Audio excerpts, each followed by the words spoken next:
하나님의 말씀 구약 레위기 23장 26절부터 32절까지 봉독하겠습니다. 레위기 23장 26절 여호와께서 모세에게 일러 가라사대 일곱째 달 열흘날은 속죄일이니 너희는 성회를 열고 스스로 괴롭게 하며 여호와께 화제를 드리고 이날에는 아무 일도 하지 말 것은 너희를 위하여 너희 하나님 여호와 앞에 속죄할 속죄일이 됨이니라. 이날에 스스로 괴롭게 하지 아니하는 자는 그 백성 중에서 끊어질 것이라. 이날에 누구든지 아무 일이나 하는 자는 내가 백성 중에서 멸절시키리니 너희는 아무 일도 하지 말라. 이는 너희가 거주하는 각처에서 대대로 지킬 영원한 규례니라. 이는 너희의 쉴 안식일이라. 너희는 스스로 괴롭게 하고 이달 9일 저녁 곧 그 저녁부터 이튿날 저녁까지 안식을 지킬지니라. 아멘. 다시 한번 기도하겠습니다. 하나님 아버지, 오늘은 9월 28일 마지막 주일 안식일 맞이해서 그리스도의 보혈로 속량받은 택한 성도들을 주의 전에 모으시고 살아계신 하나님께 경배를 드리며 찬송을 드리고 이 시간에는 기록되어진 귀한 진리의 말씀을 듣는 시간을 주심을 감사합니다. 이 시간에도 부족하고 연약한 종을 버리지 아니하시고 거룩한 복음의 강단에 세워주심을 감사합니다.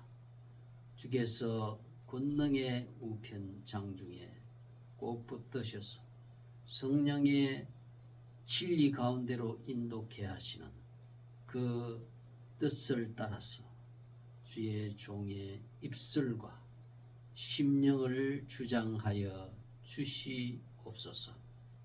이 들려지는 말씀이 무택한 백성들의 영혼의 생명 양식이 되게 하시고 하늘의 큰 소망이 되게 하여 주시고 또 말씀을 듣는 그 순간에 믿음의 귀가 열려질 수 있도록 축복하여 주옵소서. 주 예수 그리스도의 이름으로 기도하옵나이다. 아멘.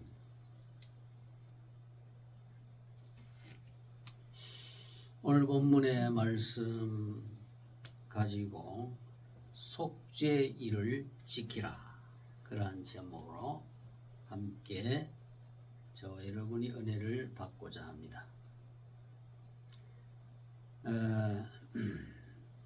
속죄일이라고 하는 것은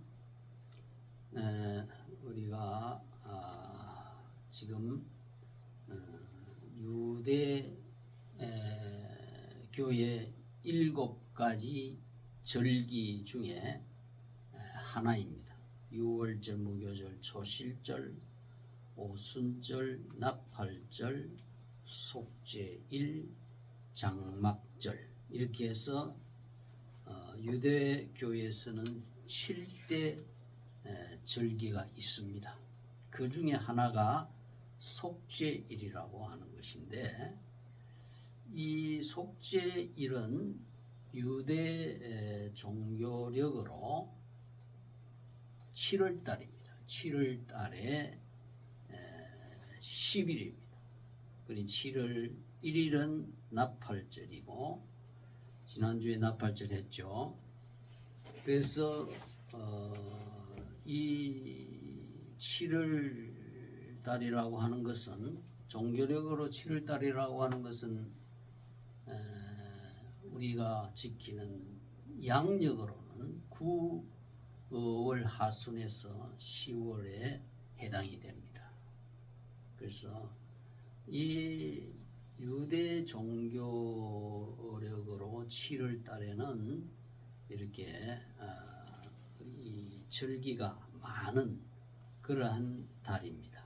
그래서 그 당시 유대교가 교인 성도 유대교 백성들이 쓰고 있던 음력 민간력으로는 1월이 되는 것입니다.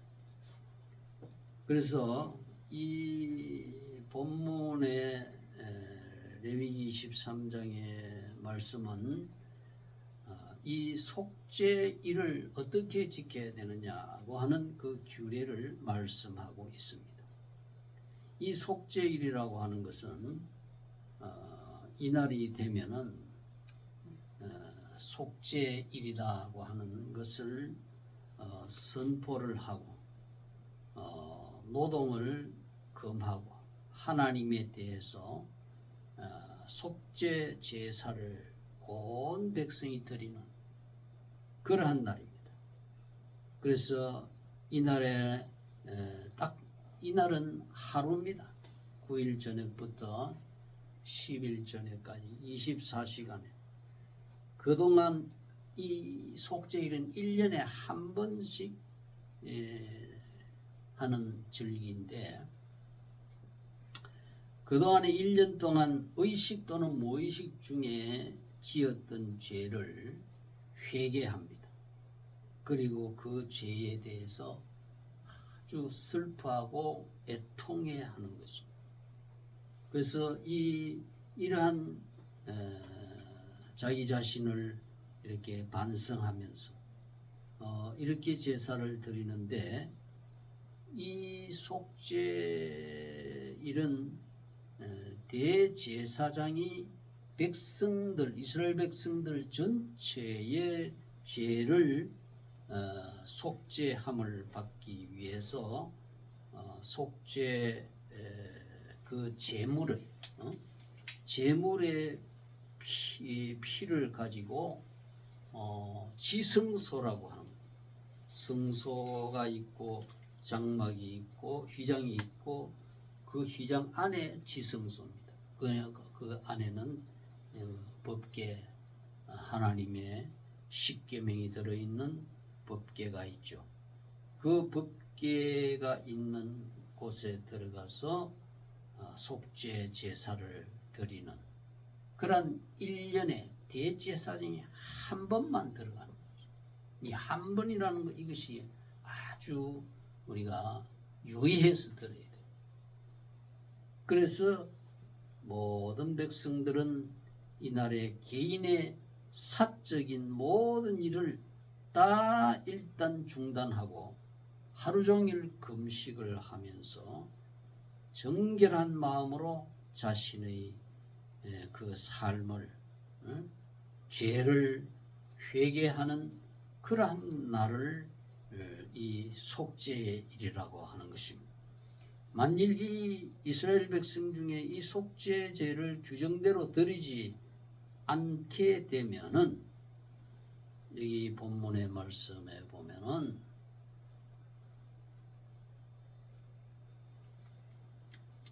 30절 23장 30절에 보면은 이날에 누구든지 아무 일이나 하는 자는 내가 백성 중에서 멸절시키리니 너희는 아무 일을 하지 말라. 그랬습니다. 이는 너희의 쉴 안식일이라. 그래서 속죄일 그 자체가 안식일이기 때문에 일을 하면 안 됩니다. 그래서 만일에 이렇게 이 속죄일을 이런 규정대로 드리지 않는다고 하면은 하나님의 백성 중에서 멸절시킨다. 하나님께서 경고를 했습니다. 이 멸절이라고 하는 히브리어는 아바드인데 멸망하다, 사라지다, 소멸하다, 잃다. 그러한 것입니다. 그래서 이 속죄일에는 대제사장이 이 제물을 가지고 그 머리에 안수를 하고 헌제자가 헌제자라고 하는 것은 그 예배하는 그러한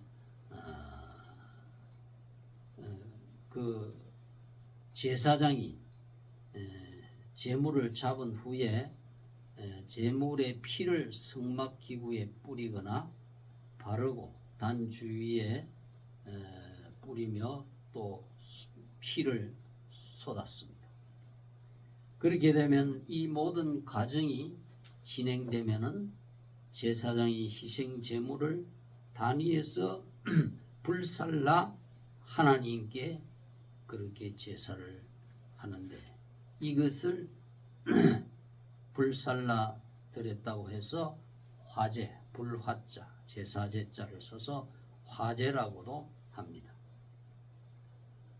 우리는 하나님께서 이 유대 이스라엘 백성들에게 이 속죄일을 지키라고 한 이 말씀에서 몇 가지 교훈을 받을 수가 있습니다.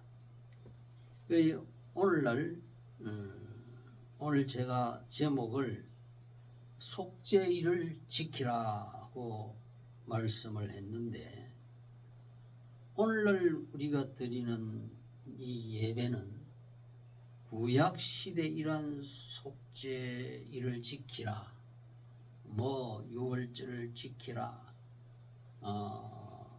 또 무슨 무교절을 지키라, 구약 시대의 방식으로 지키라는 게 아니에요. 구약 시대의 이 모든 제사 의식법, 이 뭐 양을 잡고 뭐 피를 흘리고 단에 뿌리고 뭐 지성소 안에 들어가고 제사 이렇게 드리라는 게 아니에요. 신약 시대는 그렇게 드리는 게 아니에요.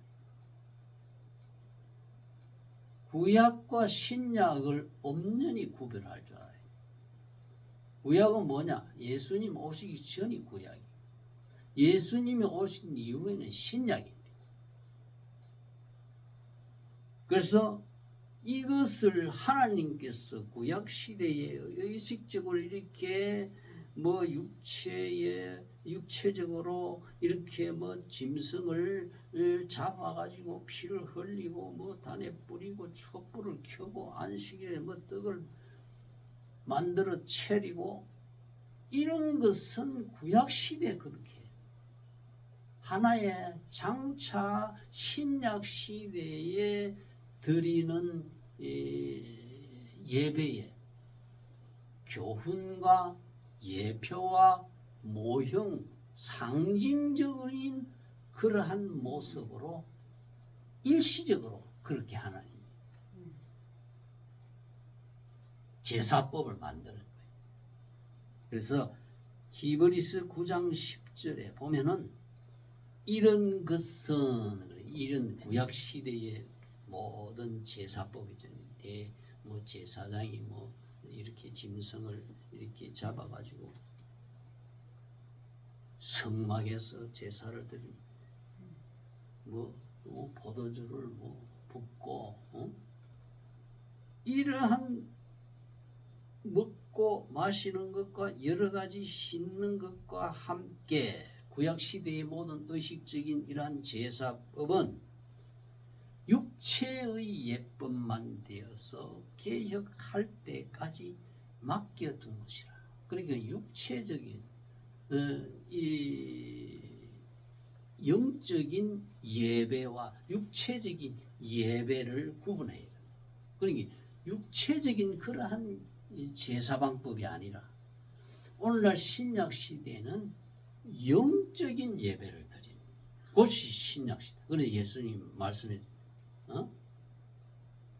하나님께 예배하는 자는 신령과 진정으로, 이 신령이라는 것은 성령이란 말이에요. 푸뉴마, 성령으로 드리는 신령한 방법으로 예배를 드리는 그러한 때가 개혁때, 신약때라. 그래서 신는 것과 함께 육체의 예쁨만 되어 개혁할 때까지 맡겨둔 것이니라. 구약시대에 이러한 모든 의식이 절기를 지키는 그 문자 그대로 지키는 것은 개혁할 때까지 임시적이고 하는 것이다 그 말이에요. 그렇기 때문에 이 속죄일을 지키라고 하는 이러한 말씀에서 우리는 그러면 신약시대 예수님 오신 이후에 우리가 드리는 그러한 예배에는 어떻게 예배를 드려야 되는가. 그래서 거기에 대한 오늘 4가지 교훈을 드리고자 합니다. 첫째로 속죄함이 없이는 사람의 죄가 용서받지 못한다 하는 거지. 이 속죄일이라고 하는 이 절기이기 때문에 속죄라는 것은 죄 용서를 받는 거야. 죄 용서, 죄가 용서받는다는 게 이게 얼마나 중요한. 죄가 용서받지 못하면 그 사람이 뭡니까? 감옥에 들어가야 되는 정상적인 자유로운 생활을 못해요. 감옥에 지금 죄인으로 기소돼가지고 감옥에 있단 말이에요. 여러분 사람이 자유롭게 자유를 구가하며 행복하게 자기 하고 싶은 일을 하고 그렇게 사는 것이 인간의 행복 아닙니까? 근데 죄인으로 딱 낙인이 찍히고 정죄받아 버리면은 이 정상적인 삶을 살지 못하고 그 사람은 아무리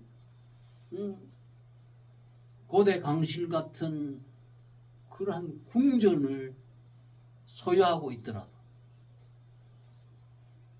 한 평, 두세 평 되는 그 감방에 들어가야 돼요. 이게 죄의 결과예요. 그래서 속죄라고 하는 것은 하나님께서 사람의 죄를 용서하신다. 이게 속죄. 그래 히브리어로서 카파르라고 하는 동사입니다.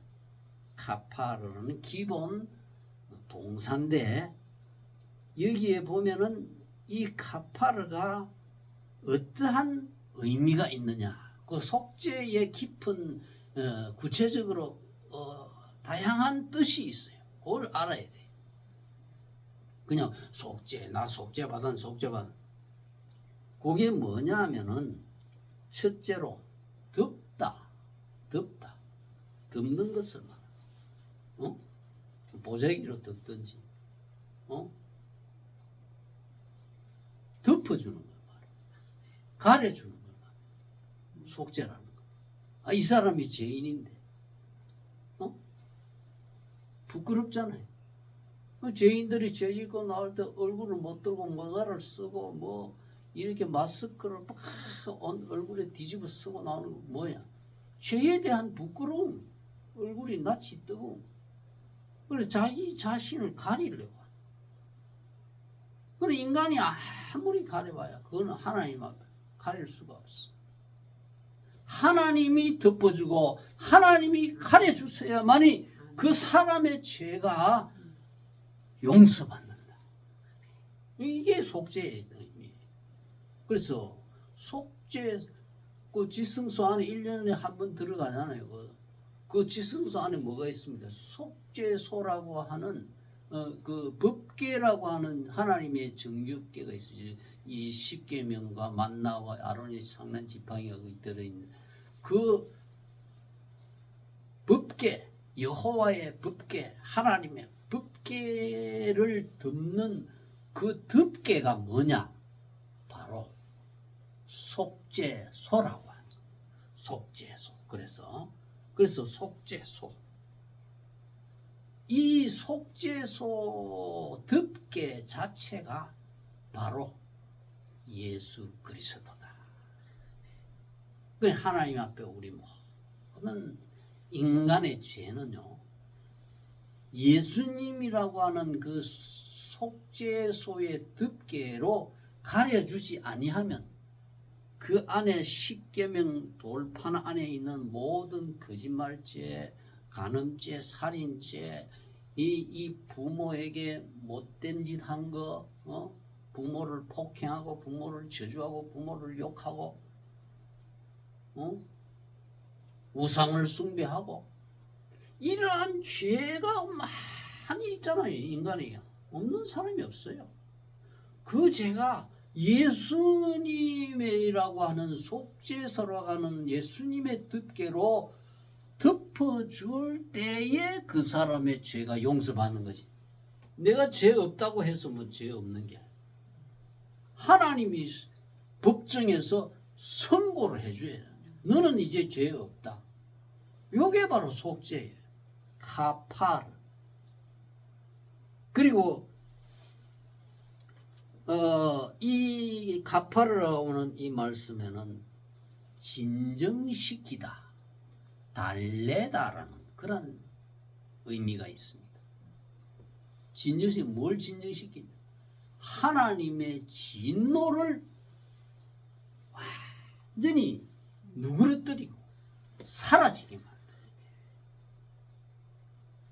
여러분, 죄를 짓게 되면 만일에 내가 어떤 사람에 의해서 뭐 사기를 당했다, 1,000만 원, 1억을 사기를 당했다.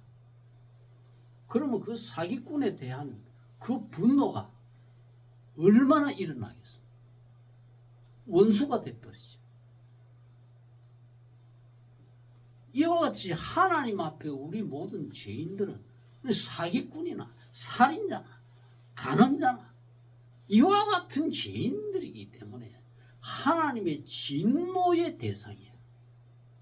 그런데 이 하나님의 진노의 대상이기 때문에 하나님과 이 죄인 사이는 원수관계로 되어 있는데, 예수님이라고 하는 이분이 우리 죄를 다 지고 십자가에 달려서 저주를 받고 죄의 형벌을 받았다. 그러니까 예수님의 그 공로로 인해 가지고 예수님을 믿는 사람은 하나님의 그 진노의 그 감정이 다 사라지고 하나님의 진노가 다 가라앉아지고 하나님의 마음이 완전히 관용과 사랑, 포용과 이런 것으로 다 하나님의 마음이 달래져 버린 거예요. 그게 바로 속죄라 이 말이에요. 속죄. 하나님의 진노를 사라지게 하지 않고는 인간은 죄 사함 받을 수가 없고 지옥이라고 하는 깜빵에서 나올 수가 없어요. 자유로운 삶을 살 수가 없어요. 얼마나 불행합니까? 그러니까 여러분, 속죄라고 하는 것은 속죄가 없이는 하나님 앞에 나는 죄를 용서받을 수 없다. 이것이 이 속죄일에 주시는 하나님의 중요한 교훈입니다. 이 세상에 살고 있는 모든 사람들, 예수 그리스도를 믿고 예수 그리스도라고 하는 그분의 덮개로 덮어지고 가려지고 그렇게 해야만은 속죄를 받을 수가 있는 것이고, 이 속죄한다는 건 용서받는 걸 말합니다. 죄 사함을 받는 걸 말합니다. 이 속죄가 없이는 그 히브리 9장 22절의 진리입니다. 이거. 율법을 조차 그 모든 물건이 피로써 정결케 되나니 피 흘림이 없은즉 사함이 없는데, 이 속죄일에 왜 제물이 피를 흘리고 왜 죽어야 됩니까? 나의 죄 때문에 그래. 모든 백성의 죄를 지고 속죄일에 대제사장이 거기 들어가서 죄를 사하는 제사를 드리는 것은 이 속죄의 피가 흘려지지 아니하면 죄를 사함 받을 수가 없다고 하는 거예요. 그 다음에 두 번째로는 속죄가 없는 것은 용서가 없다고 하는 이 진리. 두 번째로는 회개가 없이는 구원이 없다. 즉 용서가 없다는 것. 누구의 회개? 나 자신의 죄에 대한 반성하는 것. 이게 뭐라고 그랬습니까? 오늘 본문에 본문에 보면은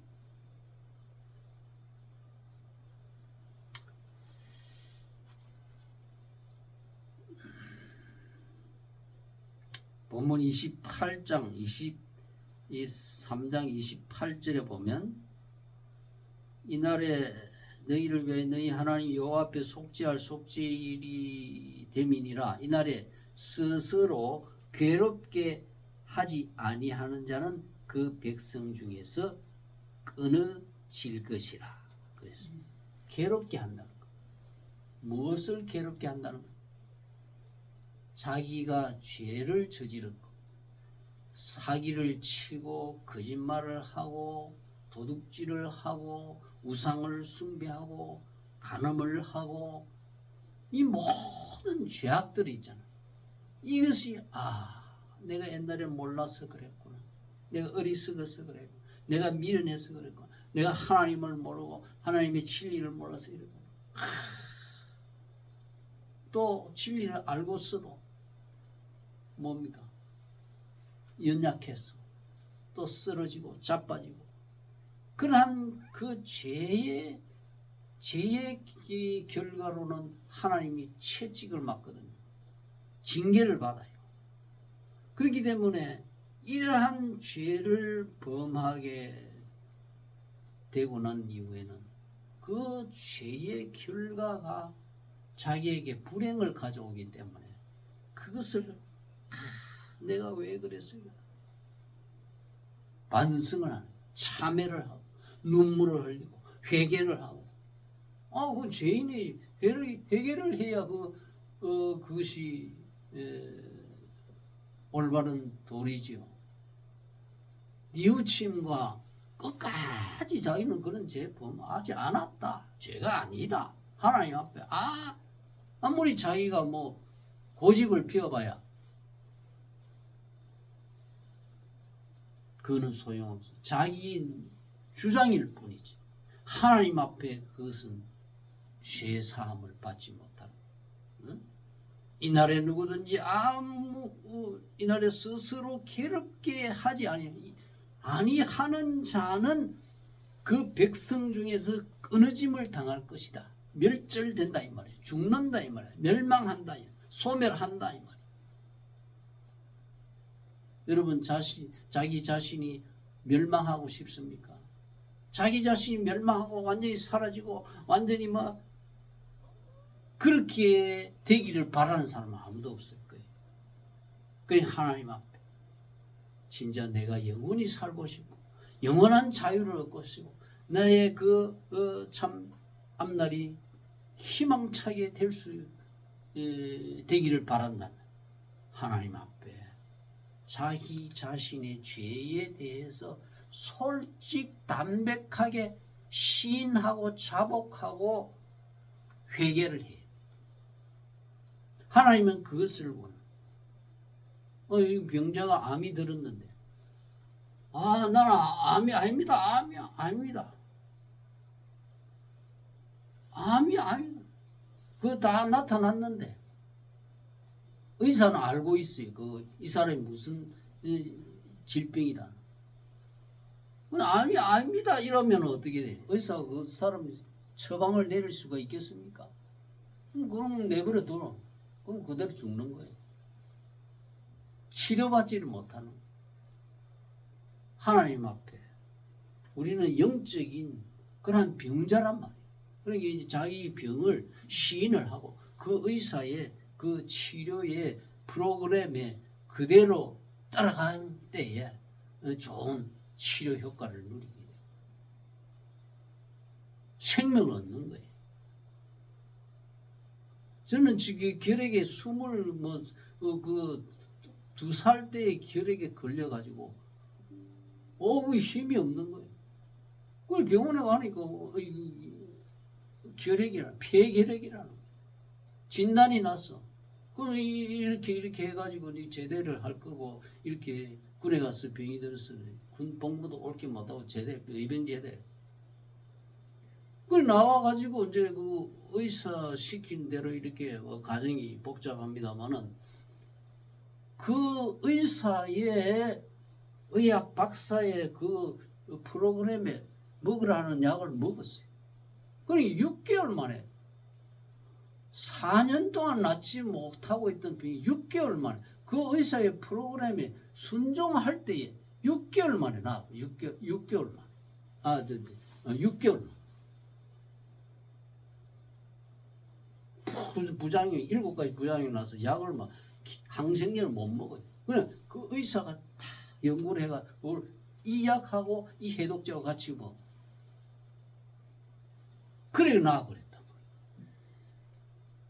왜 하나님 앞에 우리 이 병자도 자기 자신이 회개하라고 슬퍼하라고 하는 것은 회개를 촉구하는 거예요. 회개하는 것은 하나님이 생명을 주는 것입니다.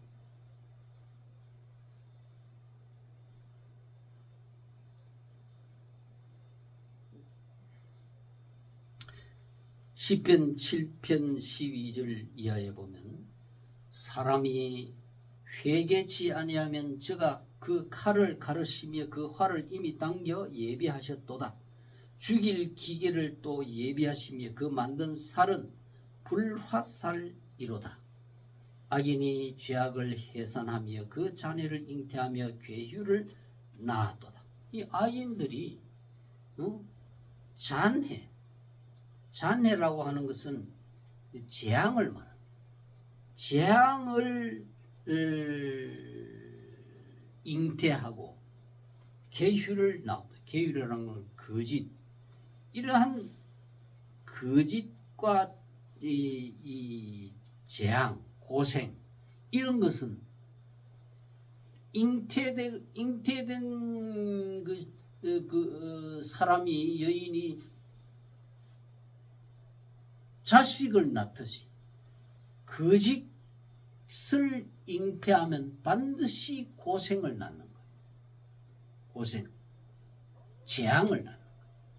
그러니까 이러한 거짓과 위선과 이러한 모든 죄악들을 회개하지 아니하면 자기 자신을 멸망의 길로 그대로 방치하는 그러한 결과라는 것입니다.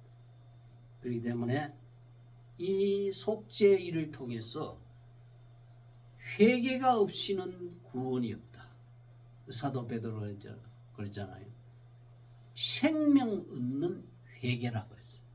회개라는 것은 여러분 자신의 생명입니다. 이 회개를 촉구하는 것은 죽일 기계를 예비했다고 그랬잖아요. 하나님 불화살을 예비해가지고 시위를 당기고 있다.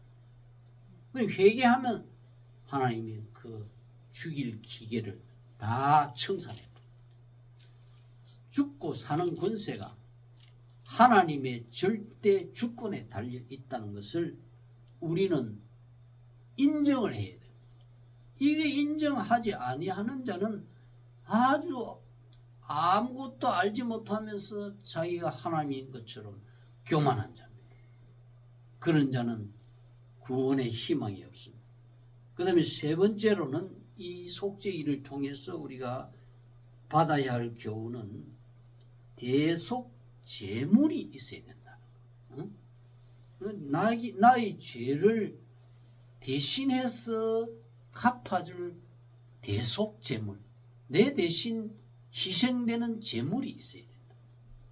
히브리 9장 13절에 보면 염소와 황소의 피와 암송아지의 죄로 부정한 자에게 뿌려 그 육체를 정결케 하여 거룩케 하거든 하물며 영원하신 성령으로 말미암아 흠없는 자기를 하나님께 드린 그리스도의 피가 어찌 너희 양심으로 죽은 행실에서 깨끗하게 하고 살아계신 하나님을 못 섬기게 하겠느냐.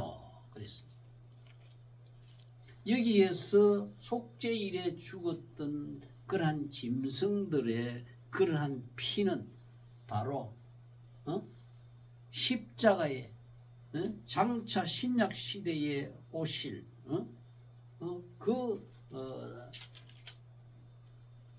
하나님의 아들 메시아의 피를 상징한다는 거예요. 제물 소라든지 염소라든지 어린 양이라든지 이런 그러한 구약 시대의 죄 사함을 받기 위해서 이렇게 상징적으로 죽은 짐승의 그 피는 바로 장차 오실 수천 년 후에 오실 그리스도가 십자가에서 우리의 죄를 대신 지고 그렇게 십자가에서 피 흘려 대속의 죽음을 죽으셨다.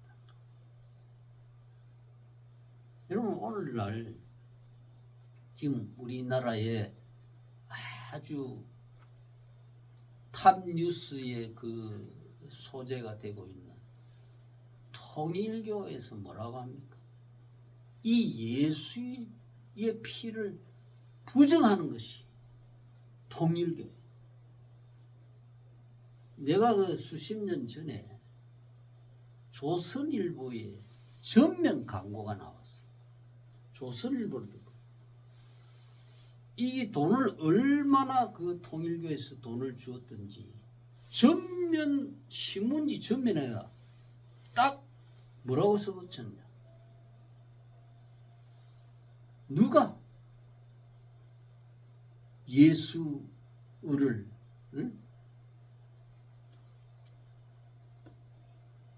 예수가 십자가에 죽었다고 하느냐?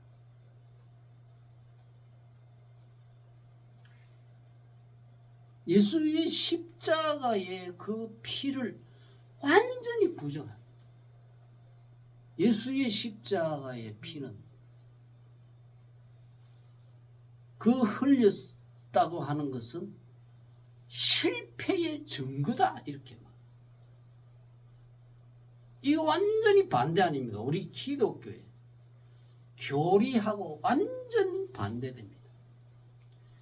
누가 예수를 십자가에 그렇게 죽어서 구원을 이루었다고 하느냐?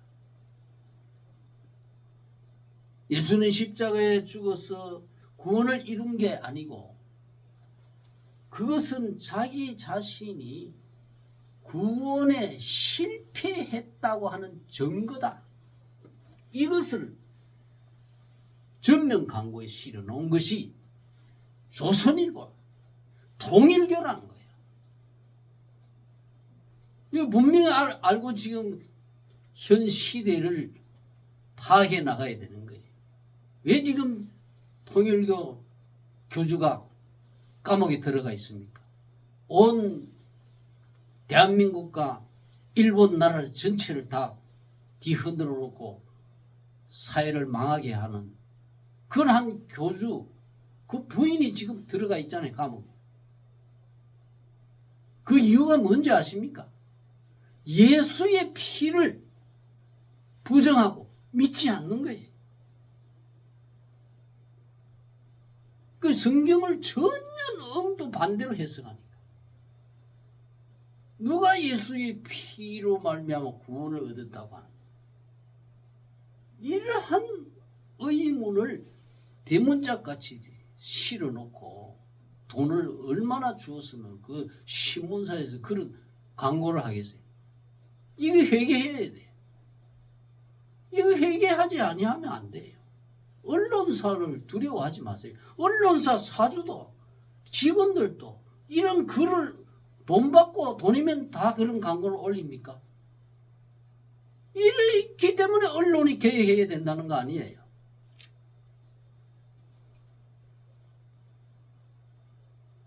성경은 그걸 말하고 있는 게 아니에요. 대속의 제물에 그 피가 있어야, 피 흘림이 없은즉 사함이 없느니라. 모든 육체의 생명은 피에 있고 그 피는 생명이니 이 예수님의 피가, 죄 없는 피가 흘려져야 우리 모든 택한 백성의 죄가 사함 받는다. 이것이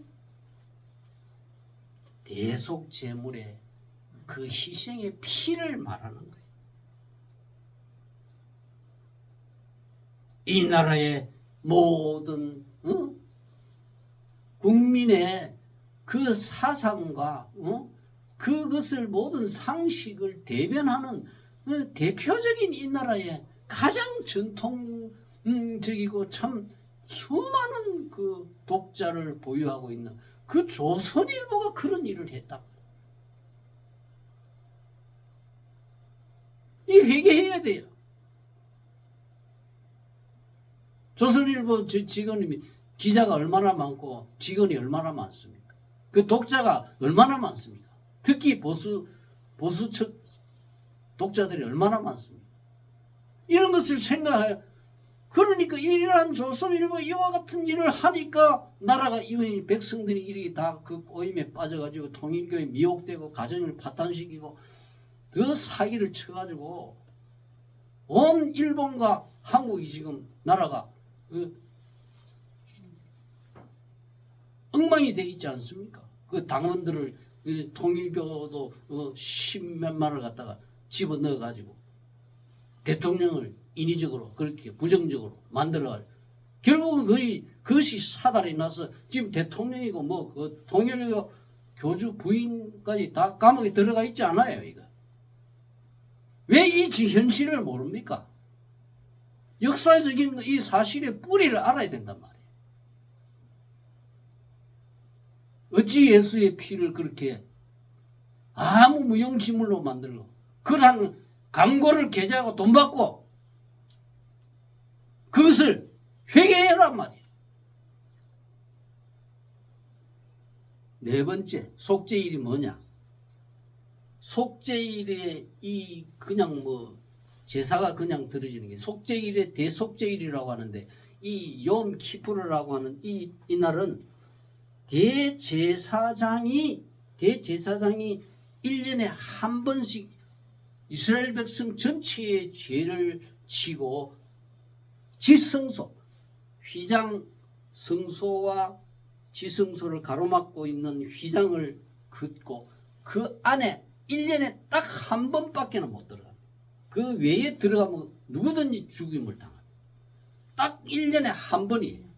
이 한 번 대제사장이 들어가서 지성소 안에서 드리는 이런 제사가 바로 속죄일이에요. 속죄.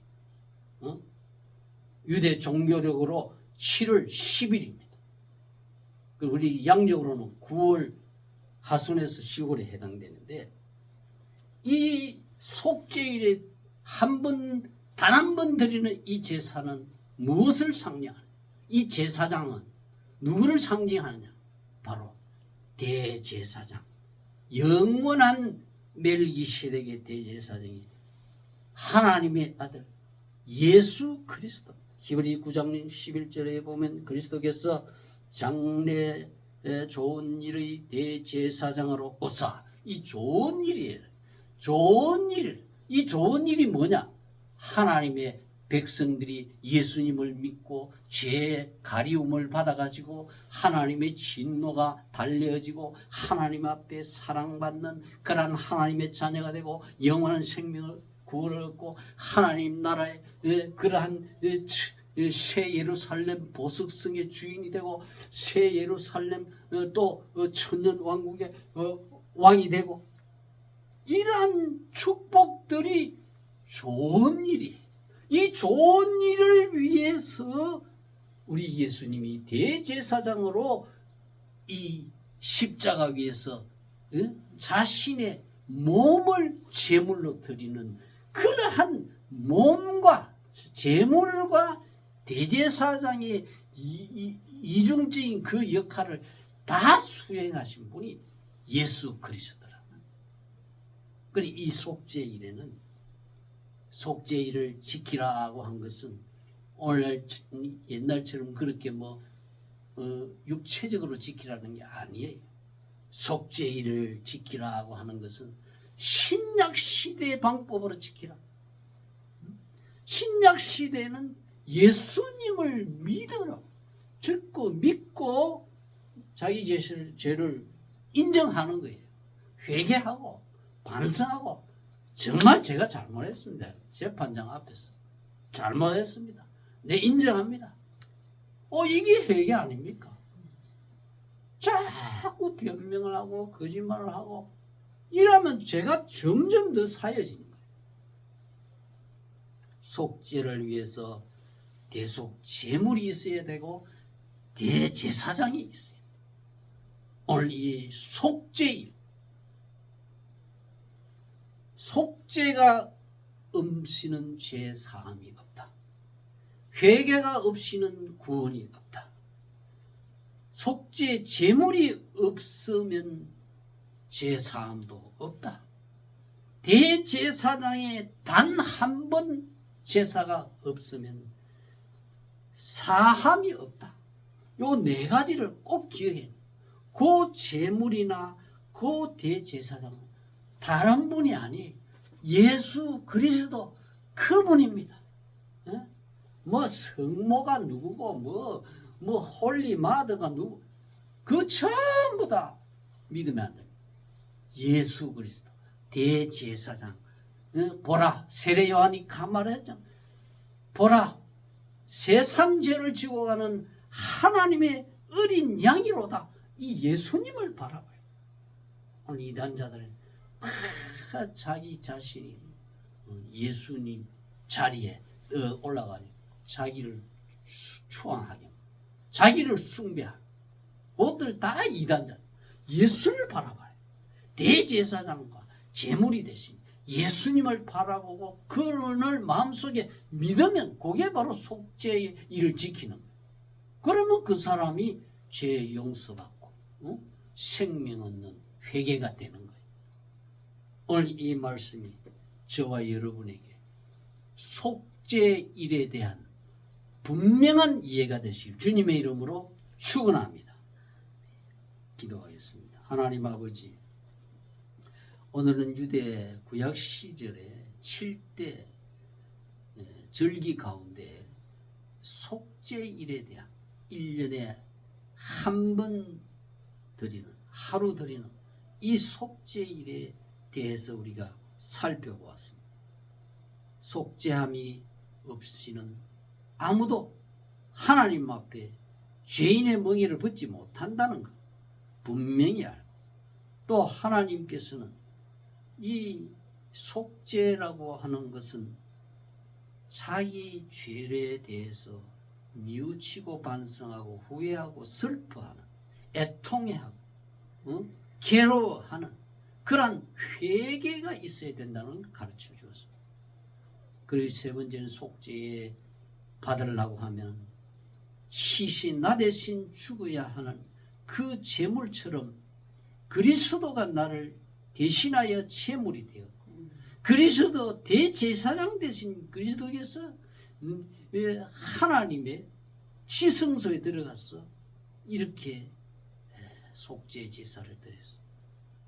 그분을 믿으면 이러한 죄사함을 받고 영원한 하나님으로부터 구원과 사랑과 축복을 받는다고 하는 이러한 진리를 오늘 말씀드렸습니다.